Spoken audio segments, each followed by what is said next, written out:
Здраво на сите. Ама сум јак. Алелуја. Денеска сакам да ви зборувам за како јас се менував. Се надевам дека сум сменет. Ако сум останат истиот, и ако некој ме сретне и ме рече "Тубе Николче, истиот си, не се смени ич", тогаш јас ќе се чувствувам како поразен. И сакам да кажам дека многу работи се смени во мојот живот. Ако сте ме виделе пред 30 години, бев многу послаб. Сега сум малку поприметен. Бев малку повеќе срамежлив, малку повеќе во депресија, малку повеќе повлечен, малку повеќе песимистички настроен. Некој може би мислат дека сега сум песимист, ама тогаш ептен бев песимист. И дури од кога станав христијанин, Господ, како да кажам, ми ги менуваше ставовите од едно во друго. И затоа сакам да зборувам. Затоа што, знаете, често пати многу христијани ќе речат: "Јас не се менувам, јас ја задржувам верата. Јас не дозволувам разни ветришта, разни доктрини да ме вртат лево и десно. Јас истото што го верувам пред 50 години, го верувам и сега." Јас не верувам во тоа. Верувам во промена. Промената е добра. Се сложувате со тоа?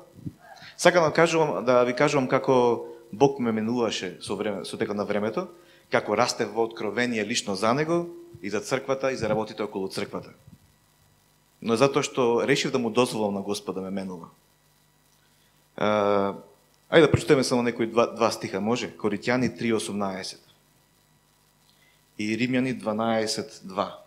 Мислам дека во Коринтијани 3:18 вика дека таму се трансформираме од слава во слава, така нешто беше, нели?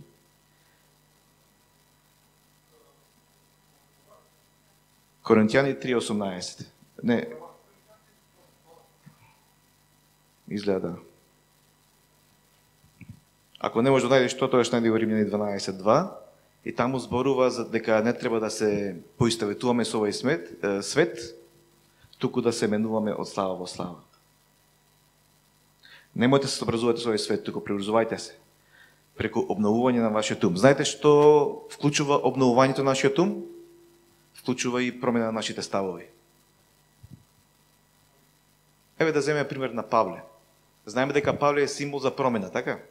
Беше Сабле, прогонител на црквата, душман на црквата, и потоа стана Павле, најголемиот, како да кажам, навестувач на Евангелието и најплодниот меѓу сите.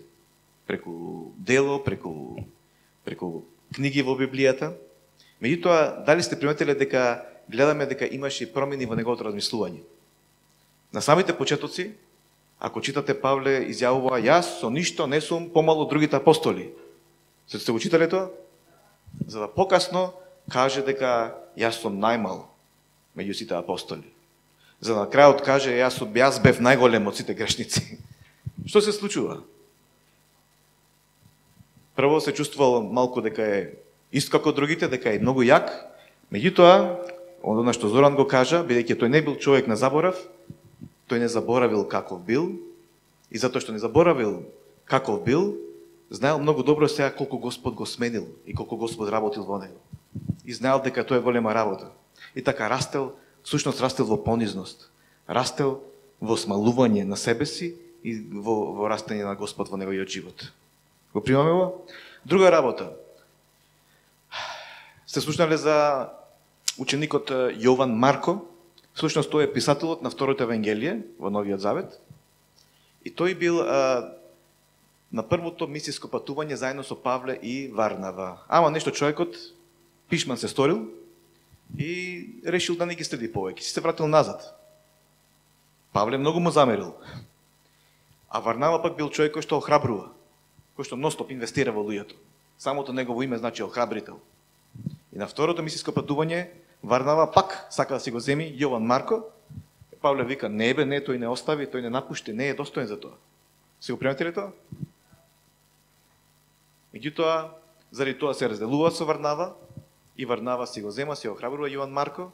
И што се случува? Се случува промена во можеби крутиот и строг Павле, за покасно да каже, да даде една изјава за Јован Марко дека тој ми е многу корисен во Евангелието.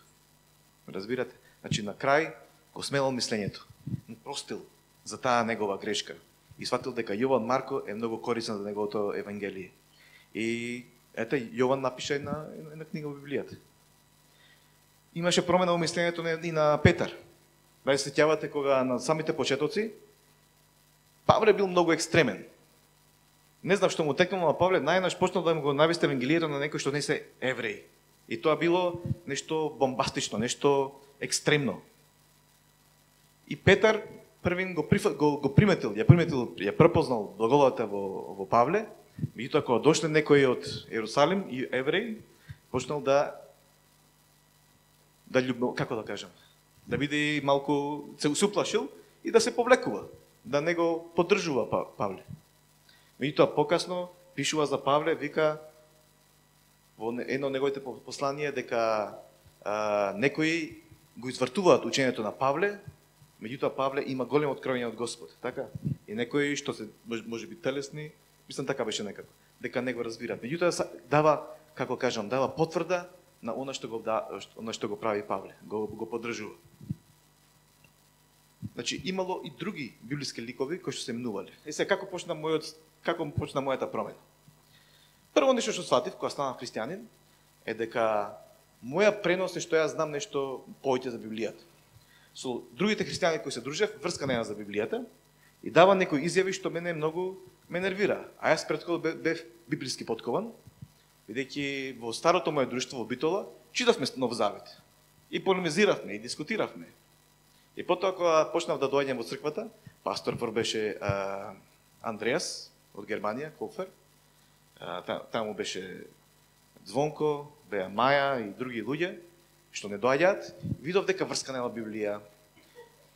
И се реков, јас ќе си читам Библија. Јас ќе бидам, како да кажам, совршено подкован, сакам да знам. Моите ставови не бе дека можеби сакам да станам некојаш проповедник или пастор или било што. Кој знае, можеби длабоко и беа. И така јас почнав да читам додатни материјали и научив нешто што се нарекува, дали се слушнали за систематска теологија. Се слушнали за тоа? Значи, ако некој оде во библиска школа, има систематска теологија и таму има доста работи. Теологија, например, прво кој го изучува карактерот на Бог, значи наука за Бог. Па има ангелологија, па има сотирологија, хамартологија. Јас ќе ви зборувам за тоа. Ќе ви кажувам многу странски зборови. Меѓутоа сакам да кажам што на почетокот верував и што сега верувам. И дека некои работи се сменија. Ама зошто? Беше тежок процес, беше болен процес. Меѓутоа, слушајќи работи во црквата, од луѓе кои што беа малку понапред од мене во откровението на Господ, и понизувајќи се, и потоа самиот истражувајќи, и браќиот Господ, преку лично откровение, некои мои ставови многу се смени. Затоа ќе ви кажам. Инако добро е се менуваат работите. Верувате во дека промената е добра? Знаете колку...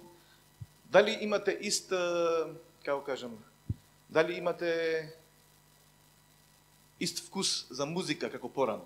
Јас порано, знаете што слушав? Фолк парада. Предраг Гојковиќ Цуне, Тозовац, Лепа Лукич. Зошто го слушав тоа? Затоа што моите ме тера ностоп. И си подпевнувам. Сега не може да ги замислам. Затоа што се одрили моите родители, затоа што дојдоа нови времиња и сватив дека повеќе сакам можеби рок-н-рол и сентиши и не знам што. Меѓутоа го најдов својот вкус, ме разбирате? Го сменив мојот вкус во филмови. Знам дека кога сум бил дете сум сакал некои филмови и какво чувство сум добил кога сум гледал тие филмови. И сакав да се повтори тоа чувство. И ги најдов, сега се може да се најди преку интернет, ги најдов тие стари филмови и ги гледам и си викам, што сум замислувал никош? Што филмови бе? А сум ги обожавал. Рамбо, не знам што. Сега повеќе не гледам акција, сега гледам драма. Сега гледам трилери, нешто. Така да полека Господ ми открива кој сум. Една работа што ми открива дека една одлика што ме одликува е разноврстност. И затоа правам разноврстни работи во црквата. И дека сум љубител на вистината. Не сум некој кој што многу може да ласка и розово да ги прикажува работите. Туку те зборува вистината, разбирате. И така, јас решив, нема да бидам како другите, што немаат врска за Библија, јас ќе си читам Библија и почнав да си читам додатно тие работи. И не одев во школа, ама читав што кажува теологијата, што кажува сотирологија, која што е наука за спасението, што кажува хамартиологија, која што е наука за гревот. Разбирате тие работи. И се потковав. И сеќам еден ден така поткован со систематска теологија, се упатувам кон Ѓоко и Розе, каде што одржувавме молитви. И тогаш се дружевме повеќе со Зоран. И Зоран почнуваше малку да ме нервира. Затоа што кога ќе го прашат нешто, дава некои одговори кои што всушност не се подклопуваат со мојата подкована систематска доктрина. Разбирате? И реков, овој пат нема да ќутам, овој пат ако каже нешто и нешто таму одвали тој од неговите откровенија, лично искуство со Господ, јас ти кажам, Библијата јасно кажува тоа и тоа. Ама решив дека сепак ај ќе го прашаме Светиот Дух за таа работа. Светиот Дух се согласуваш нели со тоа? И само слушнав нешто што не е типично за мене и знаев дека тоа мора да е Светиот Дух. Немој да му правиш никакви пречки на Зоран. Остави го. Затоа што се спремаше нешто. Затоа што Господ сакаше преку него да донесе нешто од црквата. И јас се реков, во ред Господе, ќе си ќутам, ќе си учам. Знаете, понекогаш треба да сватиш дека во некои ситуации треба да се понизиш. Во некои ситуации си ти кој што си поназад и треба да дозволиш некој кој што е понапред да те подучи и да те поведе. И така зборуваше таму Зоран и една работа што почна се менува кај мене е тоа е таа теологија или теологија пропер ја нарекуваат за карактерот на Бог. Порано, знаете кој беше моето мислење за Господ? Да, Бог е добар. Меѓутоа Господ е и свет. Не разбирате? И како свет не толерира грев.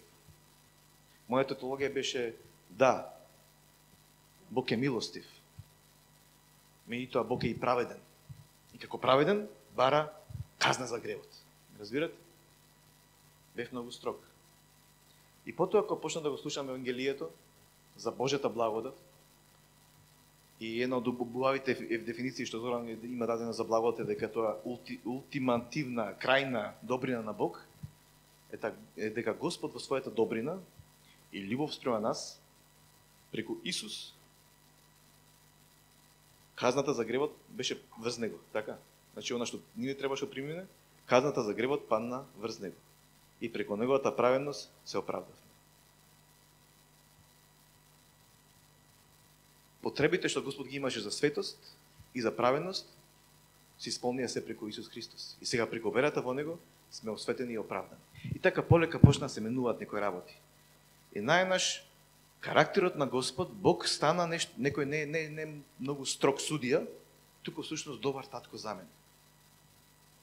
И сватив дека всушност, оно што најмногу учев од Зоран, е дека не можеш да го заснуваш твојот однос со Господ, со Бог таткото, само врз оно што си го научил за него. Туку лично може да запознаеш. И така да има некои луѓе кои што, како да кажам, се мистици. И ние тоа го гледаме во негативна конотација, бидејќи во прославијата има многу мистици. Меѓутоа мистик е оној кој што има мистични искуства со Бог. И кој сознава работи кои што се тајни, кои што се сокриени од други луѓе, можеби кои што толку не го бараат Господ и се задоволуваат со секојдневни работи. Ви разбирате? Така да сватив дека уствари јас добив желба, како да кажам, да добивам уште повеќе искуства со Господ. Сеќавате на приказната со Самарјанката, каде што оди кај нејзините пријатели, самарјаните, и кажува, го запознав овој човек, се вика Исус, може би тој Месијата.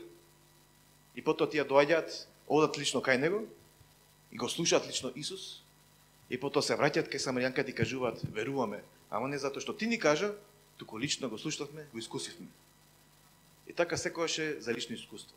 И така јас ја заменив мојата теологија, не само со работи што сум ги научил на памет, нешто сум анализирал и сум дошол на некој заклучок, туку и лични искуства со Господ. И почнав се повеќе да го искусувам Господ како мој татко, како мој оној кој што ме љуби, оној кој што ме знае, оној кој што ме познава.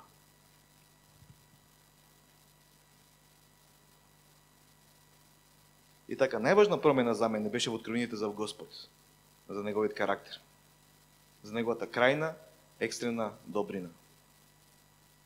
Знаете што се случи друга промена? Има доктрина во теологијата што се нарекува библиологија.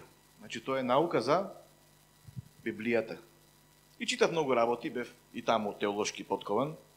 Читав како било собирано писното, Стариот завет, Новиот завет, на кој начин некои книги биле прифаќани, на кој начин некои биле отфрлани затоа што не се според канонот. И се реков, а сепак веруваме дека Божјото Слово е безгрешно. И си кажувам во ред, ама поминало низ многу раце, многу преведувања, многу копи, како да кажам. Во секој случај, она што се случи промена кај мене беше што со текот на времето сваќам дека Библијата не треба да биде замена за лично искуство со Бог. Се сеќавате на една песна што секогаш ја пеат во тука не кај нас, тука во Америка. Jesus loves me, this I know, because the Bible tells me so. Исус ме сака, од каде знам, па Библијата ми го кажува тоа. И што ако, не знам, твојот син го каже тоа, татко ме сака затоа што така пишува во писмото што ми го напиша. А немаш искуство. Знаете што? Јас мислам дека од Библијата направивме посредник. Знаете што е посредник? Можеш да слушаш од Господ само преку Библијата. Можеш да бидеш допрен од Господ само преку Библијата. Господ ќе ти зборува само преку Библијата.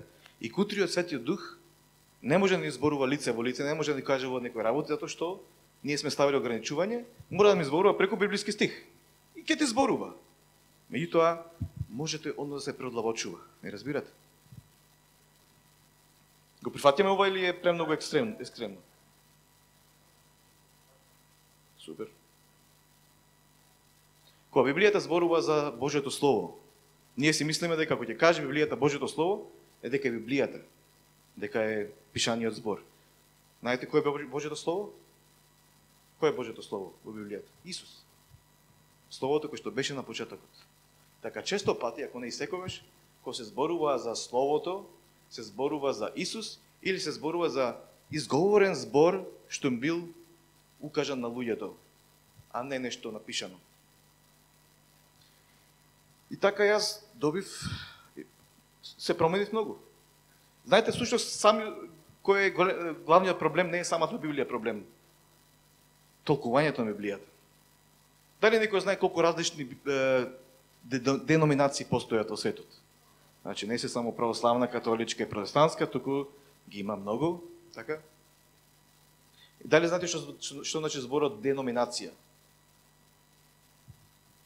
Именување. Или да си направиш име. Знаете кој си правеа име? Тие што беа во Вавилон. Сака да си направат име. И затоа направија кула.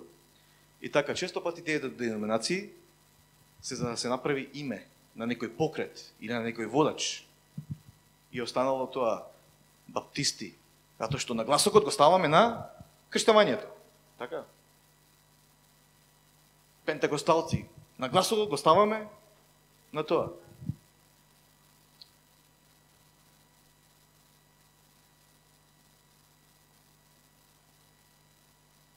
Значи се случи промена во мене во теологијата. За личниот карактер Господ сватив дека треба да го барам лични искуства, не само преку Библијата. Потоа друга промена што се случи кај мене беше промена во погледот на последните времиња. Есхатологија. Да знаете, тоа се вика есхатологија. Јас порано бев нешто се нарекува футурист. Знаете што е тоа футурист? Е што работите што се напишано на Библијата, скоро сите или повеќето од нив сметаш дека уште не се случени и дека треба да се случат. Арднома се појави еден човек што се вика Дуковски и ми ја изврти теологијата и јас се бунев и се борев. Всушност, првпат се спротивставив на тоа на Кимов од Велес. Значи, три личности кои што влијаја најмногу во мојот живот, да ги сменам моите погледи во теологијата, во познавањето на Господ и црквата, Зоран, Дуковски и Кимов. И знам дека кажа еднаш нешто позитивно Кимов, и јас ја водев тогаш службата, и не се сложив за тоа, и потоа застанав пред и им реков да го испитуваа тоа што го кажа Кимов. А тој кажуваше дека црквата ќе биде глава, нема да биде опашка. Дека луѓето ќе барат совет од нас, како црква. Дека во тешки времиња ние ќе бидеме утеха на луѓето. Нешто позитивно, нешто што е воздига црквата. Знаете зошто му се спротивставив, потоа требаше му се извинам кога разбрав некои работи. Јас имав крајно песимистичка, поразителна доктрина за црквата. Затоа што имаат стихови кои што викаат, значи чекав да се случат црвени месечини. Се слушнали за тоа тие пророштва, црвена месечина ќе дојде крај на светот. Чекав црвени месечини, чекав rapture. Кој е македонски збор за rapture, не знам. Дека ќе ме грабна, да. Чекав верата да ослаби на луѓето. Чекав љубовта да олади. Чекав да се покаже антихристот. И остатокот само да се спаси. Чекав уште поголеми искушенија. Значи имав крајно поразителна доктрина за иднината на црквата. Имав доктрина која што се нарекува диспензационална. Знаете што тоа диспензи, дека во доби, во ери е поделено времето и во секоја ера луѓето нешто ќе зафркнат, па ново доба се појавува. Па пак ќе зафркнат нешто, па нешто друго. И сега живееме во која доба, во која ера? На благодата, така? Ама според таа диспензионална теологија и тука нешто ќе зафркнеме, па доаѓа милениумот, па и тука нешто ќе се зафркне. Го делев Божиот народ на црква и на евреи. И верував дека има различни сценарии како Господ се справува со црквата, како се справува со евреите. Верував дека ако го благословуваме еврејскиот народ, и ние ќе бидеме благословени, затоа што постои таков стих за Аврам, кој те благословува тебе, ти ќе бидеш благословен. Значи ова го верував кратко време, не секогаш. Меѓутоа Господ преку откровение дојде до сознание дека прво јас верувам дека многу работи за кои што пише во Библијата се случиле. И затоа повеќе не го чекам антихристот. Повеќе не чекам некои работи да се случат, што другите футуристи го чекуваат. И имам позитивна доктрина за црквата. Верувам дека ќе биде глава, а не опашка. Верувам дека се повикаме да владееме заедно со Исус. Се слушнали за Ајхоп? Во Македонија има Махоп. Значи тие се добра, како кажам, деноминација, движење, се молат постојано. И една од главните таму кои што јас многу ги сакам луѓето што обожаваат, затоа што јас водам славење, обожавам и ги пратам тие луѓе. Мисти Едвард, се слушнали за неа? Многу помазана жена, потполно предадена на Господ. И тие си слават, значи цел ден имаат носоп славење, доаѓа смената на Мисти Едвардс и го слави Господ и потоа водена од Светиот Дух почнува да кажува некои работи и пророштва. Ама тие пророштва и работи не се во склад со доктрината на таа црква и со водачот на таа црква, Майкл Бикл се вика. Не разбирате? И овие се сите зачудени. Што да правиме? Дали да го објавиме ово што го кажа Мисти Едвардс? Затоа што тие веруваат, можеби дека ќе наскоро ќе дојде Исус, така? Ќе се случат искушенија, ќе дојде антихристот. Мене беше многу чудно кога некој пророк ќе дојде и ќе каже: "Те гледам за 10 години, си тоа и тоа. За 20 години, понекојаш Зоран така проповеда. За 30 години, за 40 години." Некој кажува дека биле во 2057. А ние чекаме да дојде крајот на светот. Што е ова работа? Исто и се случи со мене. На почетокот Господ ми зборуваше дека црквата ќе биде глава, а нема да биде опашка. И потоа под дејство на таа доктрина, јас сега се барав, полека црквата заславува. Полека луѓето стануваат себични, лоши, љубовта оладува. Ама јас ќе бидам меѓу тие кои ќе се спасат. Јас ќе бидам во тој остаток кој ќе се спаси. Повеќе не гледам така. Верувам дека ќе бидеме победници. Верувам дека оваа црква и другите ќе бидеме светли на овој свет. Амин. Христологија. Тоа е наука за Христос. Господ ги менуваше работите и во врска со тоа. Не ќе да одолжувам многу, не ќе да... Знаете што сваќам за една работа во врска со христологија? Христос е главниот посредник меѓу тебе и Бог. Луѓето прават многу други посредници. Ти треба посредник до Исус, значи да стигнеш до Исус ти треба Марија, така? За да стигнеш до Марија, можеме некој светецки ти помогне да дојдеш до неја и потоа ќе дојдеш до Бог. А всушност знаеме дека Христос е главниот посредник меѓу тебе и Бог.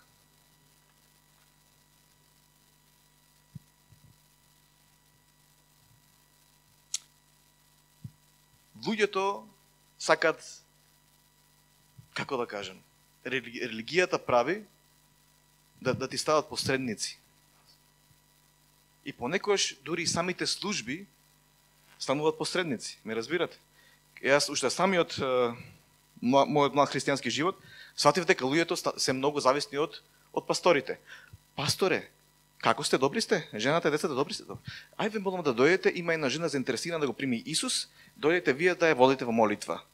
И тоа изгледа навидум добро, така? Меѓутоа добар пастор знаеш што ќе речи? Ти можеш, ти води ја.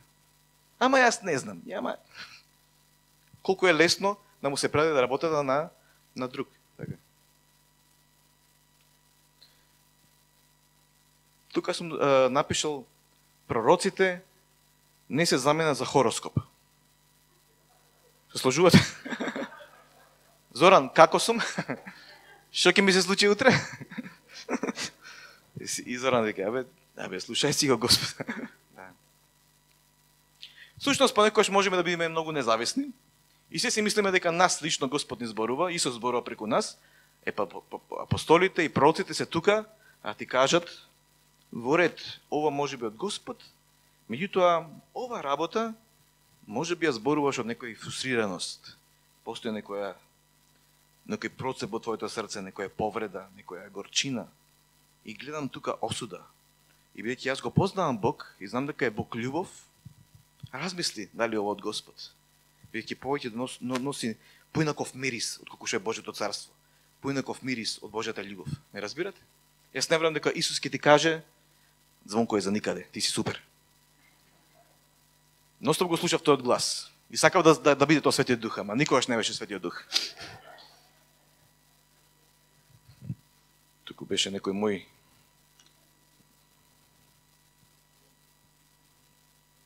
пневматологија. Дали знаете каква наука е пневматологија? За гумите, така? За вулканизери. Не, пневматологија е за Светиот Дух. Имав една наставничка по биологија и секој час ни цитираше на исто, може сум му кажало порано. Без цитологија и хистологија нема позитивна оценка по предметот биологија. Цитологија, мислам да беше наука за клетките, хистологија за ткивата, така нешто. Да. Има врска тоа, ДНК, да. Хистологија за ткива. Знаете што ние сме облечени во Светиот Дух? Што е Светиот Дух? Светиот Дух е праведност, мир и радост. И во Исус. Исус е нашата облека. Облечени сме во Исус. Што е Исус? Пат, вистина, живот. И облечени сме во Таткото, кој што е благодат, кој што е правда, кој што е светост. Така да има врска тоа. Една жена изјавила на тие женски часови, каде што оди Маја, повеќе нема да го спомнам нејзиното име, имам забрана. Супер е Маја. Голема поддршка во мојот христијански живот. Без неја не можам ништо.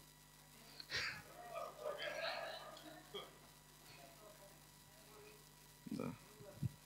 Конечно да ја спомнам во позитивна конотација. Таа жена изјавила: се знам за Светиот Дух, зошто мораме да учиме за Светиот Дух? Сите стихови каде што се спомнува Светиот Дух ги знам. Јас бев истиот. Се знаев за Светиот Дух.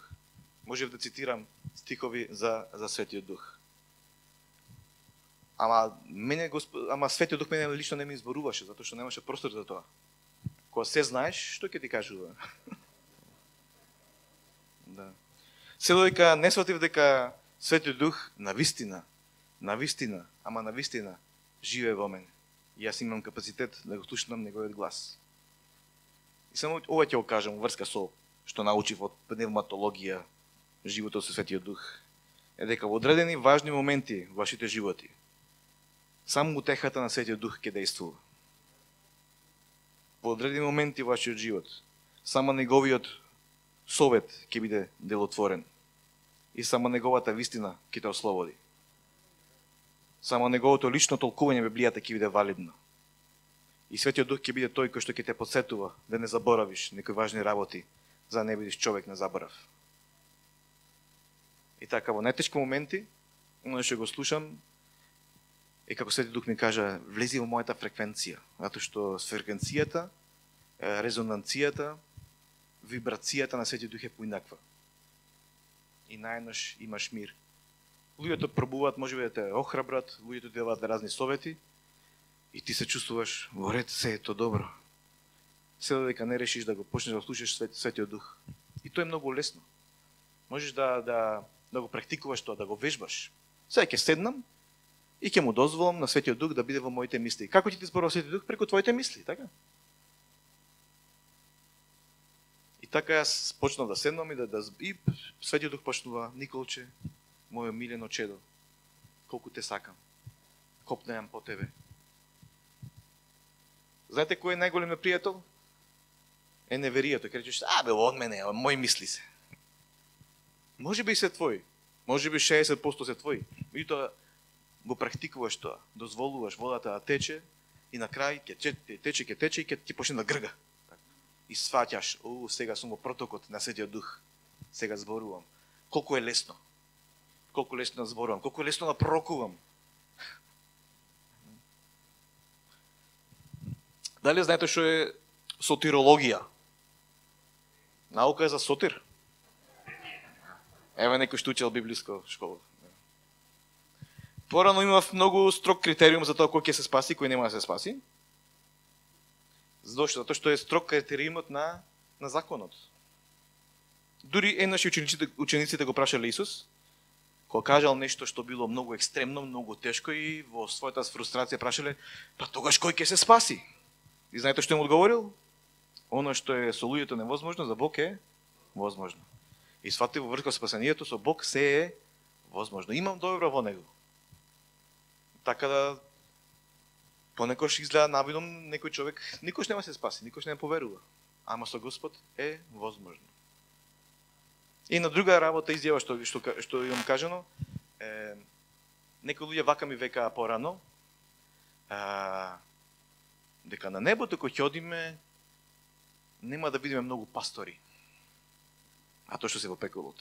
Нема да го видиме тој, а тоа што биле, како да кажам, биле лицемери, живееле во таен грев.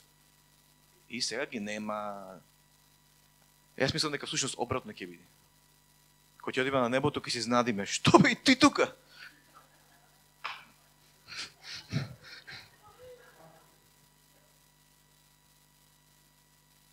Всушност ќе биде обратно. Зошто? Затоа што се повеќе колку го запознавам Господ, сваќам дека Господ е многу, многу подобар и помилостив и поблагодетен колку што можеме да мислиме. Ние сме тие кои што ставаме ограничување. Овој ни Господ не може да спаси, овој. И така да таа наука за спасението многу се смени во. Значи, кога станува збор за прекрасното спасение од Бог преку Исус, Бог ќе го направи невозможното. Сте читали за пророкот Јона?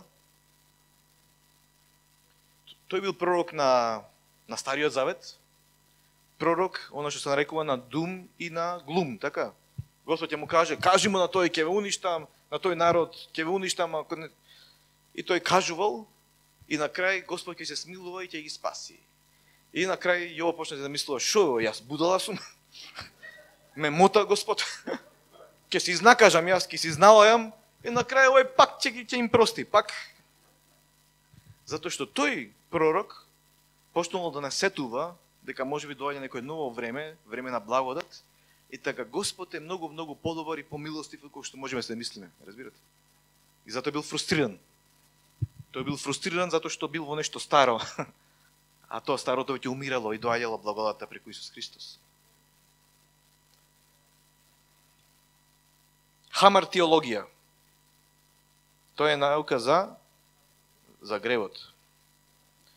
Порано времето ми поминуваше од тоа да дефинирам што е грев, а што не е грев. Добро, ова фризура, но не е грев, не е многу долга.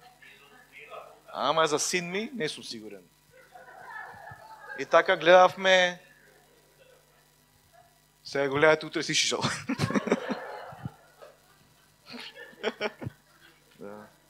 И знаете дека во многу цркви има тоа, се расправаат, ова е грев, тоа не е грев, ова е дозволено, тоа не е дозволено. Порано со тоа занимавав. Ќе прочитам нешто од еден човек што се вика Греем Кук, мислам дека е англичанец. Прво ќе прочитам на англиски, и така сум напишал, после ќе го преведам. God dealt with sin once and for all in Christ. Значи, Бог се справи со гревот во Христос еднаш за секогаш. He is now focused entirely on righteousness. Сега е целосно фокусиран на праведноста. Jesus did not just take our sin. He became an embodiment of it, so that we could become the embodiment of righteousness. Го разбрахте го, така? Embodiment. Така. Исус не го зеде само нашиот грев, тој стана отелотворување на гревот. Бидејќи со нашите гревови тој стана грев, така вика. И сега го загубив каде. За да ние станеме отелотворение на праведност. Тој стана отелотворение на гревот, за да ние станеме отелотворение на праведност. Было кажано. И така, гревот повеќе не е и не сме да биде фокусот. Затоа што Господ се справи, сега праведноста и благодата е таа кој што не поучува, е наш учител, за да живееме побожен живот, свет и праведен. Верите? Тоа е накратко. Значи, многу кажано од црквата, меѓутоа тоа е нешто што го смени. Значи, ова правиме како рекапитулација, што се случува во нашата црква, што Господ донел, некои нови работи што сме ги научили. Антропологија, тоа е наука за човекот. Во теолошка смисла. Не уча дека имаме грешна природа. Јас поверував во тоа силно и дури забегав и во тоа, и сеќам дека инаш шетам низ сокаците на Битола, низ корзото, и гледам луѓето и некако почна нивните ликови фаци да се изобличуваат. И да ја гледам таа темнина во нив, таа грешна природа. И се викам, тико че ти забега.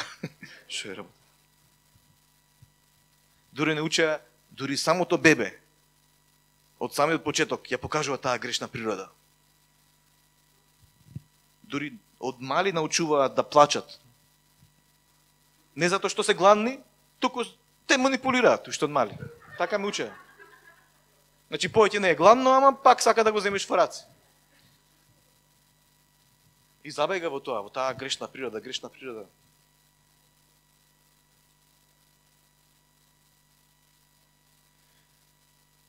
Сега имам повеќе доверба и откровение во она што Исус го направи на крстот. Сега никогаш не би ја потенцирал таа грешна природа на луѓето, нивниот грев. Нека се отпелнати од Господ.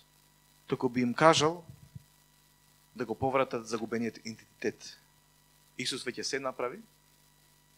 Исус го толку го засака светот, што го даде својот единороден син Исус Христос, така секој што верува во него да има вечен живот. Така го засака светот. И сите оние што не веруваат, всушност, како кажа, имаат лажен идентитет. И се што треба е да поверуваат и да го зграбат тој вистински идентитет што имаат во Исус Христос. Антропологија, тоа е наука за човештвото, така? Јас верувам дека сега ние христијаните кои што поверувавме во Исус сме нова раса, сум му кажал ова порано. Преку Адам сите сгрешија, така? Меѓутоа преку новиот Адам, кој што е Исус Христос, сите добиваат праведност. И сега сме како нова раса, осветени, оправдани. Потребно е само откровение, да растеме тоа откровение. Некој ностоп ти кажал во животот, не чиниш, не те бива, ѓубре си, свиња си. Не на моја блиска личност си кажа, нека си свиња. Сакам да кажам, не си свиња. Господ те сака.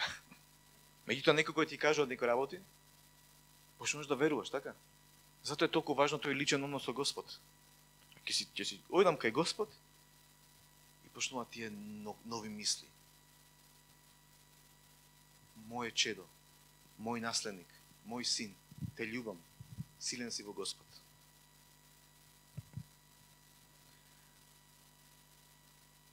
Ангелологија. Тоа е наука за ангелите. Тука го вклучува и сатаната. И голем дел од ангелологијата му се придава на значение на тој паднат ангел. Јас научив да не му придавам значение. Затоа што беше поразен од Исус, беше изложен на јавен спектакл, така, на јавен срам.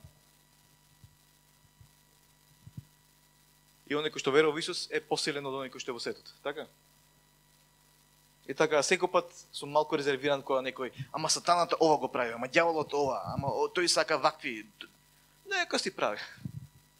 Јас се фокусирам на Господ и гледам неговата слава и сум под неговата заштита. Исто така бев порано многу предпазлив и да зборам за ангели. Затоа што многу луѓе се сплашени да комуницираш со ангели, ама словото вика дека некои ги обожаваат ангелите, така? Дека може би тие ангели се лажни, затоа што и сатаната може да се претвори во ангел на светлина, биди многу внимателен, биди многу предпазлив. Тие кои што имаат искуство знаат дека често пати, кога имале некој искуство, бидејќи осетиле нечие присуство, си сплашиле и се верувале дека е демон. И ги бркаат. Во името на Исус Христос бега од мене. И тој често пати бил некој ангел кој што сака ми служи. Јас често пати чувствував како некој ме милува по лавчето. И дури не добив откровение дека е ангел, си мислев, шо е ова? И последен пат кога добив тоа искуство, ме гали нешто и си реков, сега ме гали. Значи сега ќе има некој искушение. И подобив нападнат, ама знаев дека Господ е на моја страна. Принцип на царството, на Божјото царство е укажување чест и респект. Тоа го научив. И знаете, некои викаат, ама јас не можам да гледам ангели, сите други гледаат, ама јас не можам. Затоа што се плашиш, затоа што не веруваш, ама ако почнеш да му кажуваш почит, ако ги респектираш, ако го препознаваш нивното служење, ќе почнеш да ги гледаш. Јас верувам тоа, не дека почнам да ги гледам, ама. Да. Со вера ги гледам, како кажам, не понекогаш, еве јас си верувам дека еден од ангелите кои се околу мене се вика Натаниел. Со вера го примив тоа. И понеш ќе ме речам, Натаниел, оди таму, те праќам. И со вера. Значи тоа се некои почетни наивни работи, не разбирате? Може би утнувам во нешто, ама со вера полека почнуваш. И така да ангелите се прекрасни Божји создадија и се тука повикани да ни служат. Оред? Да ни олеснат. И оно што може да направиме да дадеме чест и респект и да не се плашиме. Амин. Еклезиологија, тоа е мојата омилена тема, ова е последното, тука завршувам. Тоа е наука за црквата, за еклезија. Минатиот пат, ако се сеќавате, кажав некои работи што верувам за еклезијата, дека еклезија всушност тој збор што бил избран во Новиот Завет за црквата, еклезија, било градско тело уште во старата Тина, така? И баш кога делувала таа еклезија, како градско собрание, во кој што можеле да членуваат сите, дури и сиромашни, и да донесуваат одлуки, тоа е наречено златно доба на Атина. Значи, верувам дека, ако порано верував дека црквата е нешто што е, како кажам, некој со уверено треба да владе на неа, сега повеќе верувам во тимска работа, ме разбирате? Не верувам во починетост, верувам во соработка. И меѓутоа сакам да кажам некои работи за нашата црква, за нашата еклезија. Сум напишал тука дека има нешто во од Бог дадената ДНК за оваа црква. Да оди напред и да не западне во протестантско евангелски конформизам, туку да трансформира. Сум напишал дека нашата црква е повикана, сверувам дека тоа во сршта на таа ДНК, помалку и да предизвикува, да провоцира, да му пркоси на христијанскиот елитизам и интелектуализам. Не сме повикани да се трудиме да не сакаат, да не прифатат. Повикани сме да биме предизвикувачи на подруг начин на размислување. Знаете, Томи Наумон, Шведска ја основала црква, така? И ако требаше да стане ние уште на евангелска црква, тогаш немаше потреба да се направи црква, така? Си имаше евангелски цркви на секаде. Меѓутоа живееме во услови каде што во другите цркви дури да зборуваш на јазици е нешто кое што е попиѓете од цркви, не разбирате? Да се пророкува, благодат, што е тоа? Се слушав еден проповедник и рече, никош не си го слушал да зборува за благодат. Значи, не е проповед на благодат. Ама знаете, во откровението од Господ, затоа што е мистик, затоа што, како кажам, навлегол во Божјото срце, и знаете што кажа? Некои кажуваат за хипер грейс, за хипер благодат. Па вика, јас не сум за тоа, јас сум за ултра благодат. Јас сум за крајна благодат. Веќе го запознал Божјото срце. И така јас верувам дека во ред се сите овие напори за да се сближиме со другите цркви и се е во ред, меѓутоа има нешто во ДНК-та. Знаете што ДНК на оваа црква? Да одиме напред, да истражуваме уште повеќе. Има уште многу повеќе. Јас бев предизвикуван и се нервирав и се фрустрирав. Меѓутоа полека Господ ми го спретнуваше срцето. Иако на почеток може бев противник на сите овие работи, полека Господ ме смени и научив повеќе за него. Разбирате? И така верувам дека во многу работи ние како црква сме повикани да бидеме пионери и да останеме доследни на тоа за пораката на Божјата благодат. И да не се плашиме да кажеме, ама само за благодат зборувате.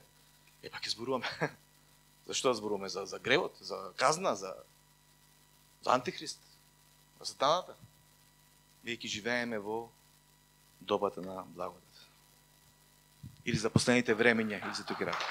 Супер. Така ве охрабрувам, немој да бидиш личност која што, како кажам, носто ќе бидиш резервирана и да внимаш, овие сака да ме убедат. Татко ми беше таков и уште таков. Сум ви кажувал, еднаш гледаше, како се вика тој, Дормео и Топшоп и ми рече, немој да го слушаш тоа. Зошто? Па ќе те убедат. Зошто многу луѓе не се спасуваат? Затоа што се уплашени од православието? Немој, ќе те убедат. И си остануваат во истото. И си обожаваат икони, и си палат свеќи, и веруваат во други религиозни работи, и не доживуваат вистинска промена, не го запознаваат вистински Бог. Меѓутоа ние не сме така. Ние може би му рековме не на традицијата. И го припаѓавме на таа православна позадина повеќето од нас и навлеговме во нови води. Да истражуваме уште повеќе. Господ уште повеќе сака да ни покаже. Во името на Исус. Амин.